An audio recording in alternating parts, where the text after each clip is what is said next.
तो कहानी की शुरुआत में हम सैंड्रा नाम की एक महिला और उसके 2 साल के बेटे डेविड को देखते हैं। सैंड्रा अपने पति कार्ल के पेरेंट्स से मिलने उनके घर जा रही है। दरअसल सैंड्रा का पति एक पायलट है जो अपने बिजी शेड्यूल के कारण उनके साथ नहीं आ पाया, लेकिन हाल ही में उसने अपनी पत्नी को एक नई कार गिफ्ट की है जिसका नाम मोनोलिथ है। और ये कोई नॉर्मल कार नहीं है, बल्कि इस कार को बनाने वाली कंपनी दावा करती है कि ये दुनिया की सबसे सुरक्षित और एडवांस कार है। इस कार के अंदर लिलिथ नाम का एक एआई कंप्यूटर असिस्टेंट भी लगा हुआ है जो इस पूरी कार को कंट्रोल कर सकता है और साथ ही कार में बैठने वाले व्यक्ति का डेटा भी स्टोर कर लेता है। अब जब सैंड्रा उस एआई असिस्टेंट से बात करती है तो उसे पता चलता है कि इस कार के अंदर किसी अनजान लड़की का डाटा भी सेव है और उसे अपने पति पर शक हो जाता है। जिसके बाद वह अपने पति कार्ल से बात करती है जो एयरपोर्ट के पास किसी होटल में ठहरा हुआ था। वह बताता है कि मैंने तुम्हारे फोन में इस कार की एप्लीकेशन को इंस्टॉल कर दिया है जिसकी मदद से तुम इस पूरी कार को कंट्रोल कर सकती हो। तभी कार्ल के रूम के दरवाजे पर कोई नॉक करता है और कार्ल ये कहकर फोन रख देता है कि उसे एक जरूरी मीटिंग अटेंड करने के लिए बाहर जाना है। जिसके बाद सैंड्रा का शक और पक्का हो जाता है। तभी वह डेविड का डायपर चेंज करने के लिए एक फिलिंग स्टेशन पर रुकती है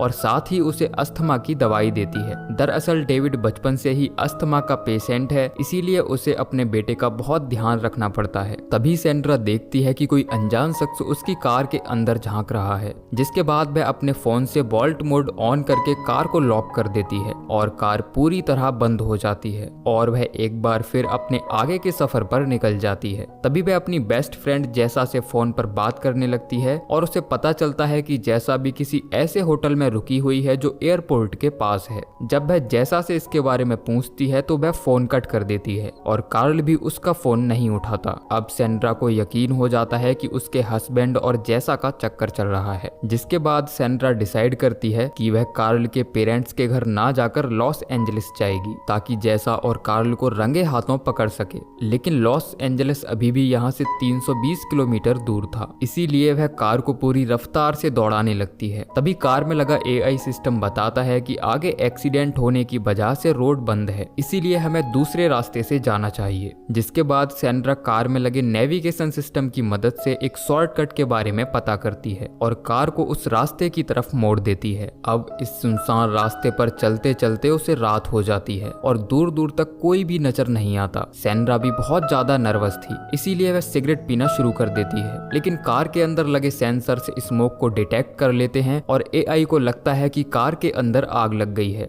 इसीलिए वह बार बार वार्निंग देना शुरू कर देते हैं। जिसके बाद सैंड्रा गुस्से में उस पूरे एआई सिस्टम को ही बंद कर देती है। लेकिन सिगरेट के धुएं से डेविड की तबीयत भी बिगड़ने लगती है क्योंकि वह अस्थमा का मरीज था और जब वह रोने लगता है तो सैंड्रा तुरंत ही सिगरेट फेंक देती है। लेकिन ध्यान भटकने की वजह से उसकी कार किसी जानवर से टकरा जाती है जिससे वह बहुत ज्यादा डर जाती है। हालांकि वो दोनों इस कार के अंदर बिल्कुल सेफ थे, लेकिन डेविड डरने की वजह से बहुत ज्यादा रोने लगता है। तभी सैंड्रा उसे चुप कराने के लिए अपना फोन दे देती है और खुद कार से नीचे उतरकर देखती है कि एक हिरन उसकी कार से टकरा कर मर गया है। इससे पहले कि वह कुछ समझ पाती तभी डेविड खेल खेल में कार की एप्लीकेशन ओपन कर लेता है और वॉल्ट मोड ऑन करके कार को लॉक कर लेता है, यानी कि अब इस कार को बाहर से खोल पाना नामुमकिन है। अब चूंकि कार के शीशे भी बुलेट प्रूफ थे जिन्हें किसी भी चीज से तोड़ पाना नामुमकिन था। ये देखकर सैंड्रा और ज्यादा घबरा जाती है। वह डेविड के पास जाती है और उसे इशारों से समझाने की कोशिश करती है कि वह किसी तरह कार को अनलॉक कर दे,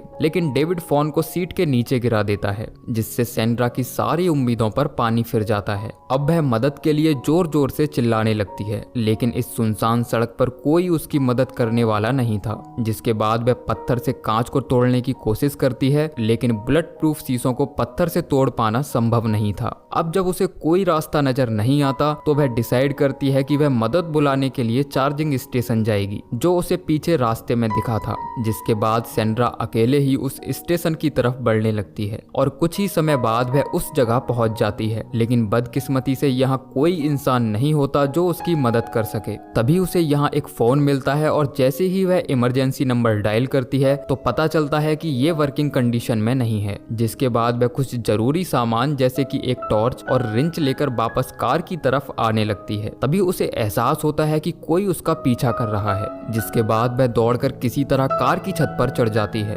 दरअसल ये एक अमेरिकन सियार होता है जो सेंड्रा पर हमला कर देता है, लेकिन वह उसे डराकर यहाँ से भगा देती है। अब सेंड्रा उस रिंच से शीशे को तोड़ने की पूरी कोशिश करती है, लेकिन ग्लास पर एक स्क्रैच भी नहीं होता, जिसके बाद वह थक हार कर कार के बोनट पर लेट जाती है और सुबह होने का वेट करती है। तभी वह देखती है कि ऊपर से एक प्लेन गुजर रहा है और उसे याद आता है कि रास्ते में एयरपोर्ट का साइन बोर्ड लगा था। अब जब सुबह होती है तो वह देखती है कि कार के अंदर का टेम्परेचर काफी ज्यादा बढ़ गया है, जिससे डेविड की तबीयत बिगड़ने लगी है और वह बहुत ज्यादा रो रहा होता है। इसीलिए वह अपनी जैकेट निकालकर कार की सनरूफ पर रख देती है ताकि इससे डेविड को कुछ राहत मिल सके। अब सेंड्रा डिसाइड करती है कि वह मदद बुलाने के लिए एयरपोर्ट जाएगी, जो यहाँ से कुछ किलोमीटर दूर है। शायद यही एक तरीका है जिससे उसके बेटे की जान बच सकती है। अब उसे इस भयंकर गर्मी में चलते चलते कई घंटे बीत जाते हैं। रास्ते में उसे एक नदी मिलती है जहाँ रुककर वह पानी पीती है और फिर से अपने आगे के सफर पर निकल जाती है। तभी वह उस एयरपोर्ट पर पहुंच जाती है जहाँ एक टूटे हुए प्लेन के सिवाय कुछ भी नहीं होता।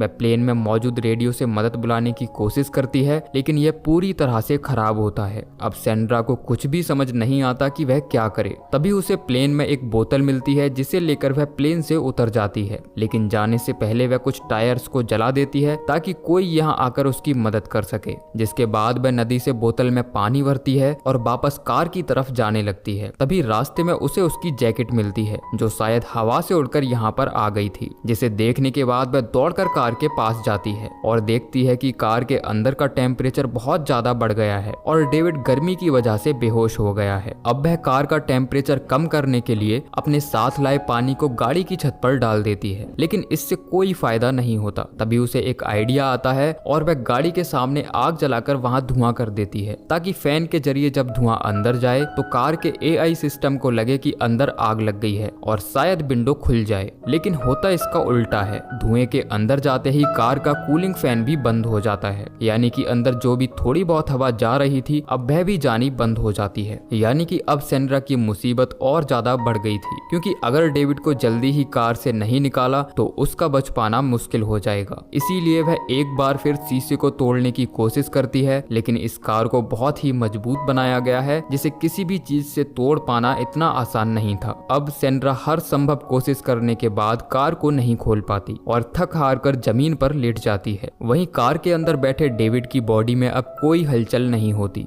सेंड्रा उसे जगाने की बहुत कोशिश करती है, लेकिन वह नहीं जागता। सेंड्रा को लगता है कि शायद अब उसका बेटा इस दुनिया में नहीं रहा, इसीलिए वह फूट फूट कर रोने लगती है और इसके लिए अपने आप को दोषी मानती है। लेकिन तभी उसे डेविड की उंगलियों में कुछ हलचल नजर आती है, यानी कि डेविड अभी भी जिंदा है। ये देखकर सेंड्रा बहुत ज्यादा खुश होती है। तभी वह अमेरिकन सियार एक बार फिर से सेंड्रा पर हमला कर देता है। अब चूंकि कार की छत बहुत ज्यादा गर्म थी, इसीलिए वह कार के नीचे छिप जाती है। तभी सेंड्रा को समझ आता है कि ये सियार यहाँ हिरन की वजह से आया है, इसीलिए वह उस पर हमला कर रहा है। जिसके बाद सेंड्रा कार में फंसे हिरन को निकाल देती है, लेकिन ऐसा करते ही गाड़ी पीछे की तरफ खिसकने लगती है। अब सेंड्रा कार को रोकने की पूरी कोशिश करती है, क्योंकि अगर उसने कार को नहीं रोका तो वह नीचे गहरी खाई में जाकर गिरेगी। लेकिन गनीमत ये रहती है कि कार एक पत्थर से रुक जाती है। अब जब वह लाचार और बेबस बैठी होती है, तभी उसे याद आता है कि जब वह गैस स्टेशन पर थी तो उसने टीवी पर एक कार्टून देखा था जिसमें हीरों से भरे बॉक्स को पहाड़ी से नीचे फेंक दिया था। अब सेंड्रा डिसाइड करती है कि वह इस कार को पहाड़ी से नीचे धकेलेगी ताकि कार के एआई सिस्टम को लगे कि कार का एक्सीडेंट हुआ है और वह इमरजेंसी समझकर दरवाजा खोल देगी। लेकिन सेंड्रा जानती थी कि वह अपने बेटे की लाइफ के साथ सबसे बड़ा रिस्क ले रही है, लेकिन इसके अलावा उसके पास कोई और दूसरा रास्ता नहीं था। जिसके बाद वह रिंच से टायर के नीचे फंसे पत्थर को तोड़ देती है और देखते ही देखते कार उस ऊंची पहाड़ी से नीचे गिर जाती है। तभी कार का एआई सिस्टम समझ जाता है कि कार ऊंचाई से नीचे गिर रही है, इसीलिए कार के सभी फंक्शंस काम करना शुरू कर देते हैं और मोनोलिथ ग्रेविटेशनल फोर्स को स्टडी करके कार को बैलेंस करने लगती है। साथ ही कार में लगा वॉल्ट मोड भी डीएक्टिवेट हो जाता है, जिससे कार के सभी दरवाजे खुल जाते हैं ताकि उसके अंदर फंसे हुए लोग निकल सकें।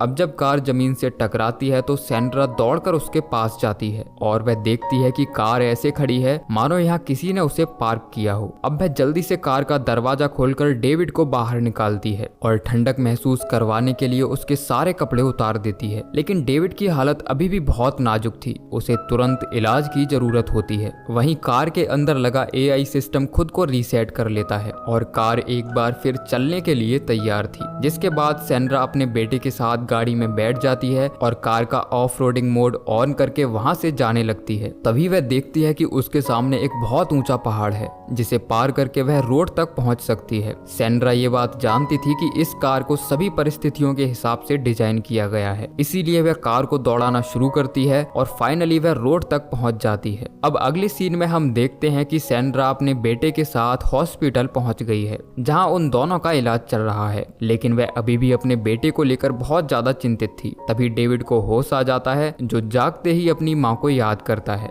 डेविड को सही सलामत देखकर सेंड्रा बहुत ज्यादा इमोशनल हो जाती है और इसी के साथ ये मूवी एंड होती है। तो दोस्तों ये थी कहानी मोनोलिथ मूवी की, जो जरूर आपको पसंद आई होगी। बाकी आप नीचे कमेंट करके जरूर बताइए कि आपको ये कहानी कैसी लगी। मिलते हैं अगली वीडियो में, तब तक के लिए जय श्री कृष्णा।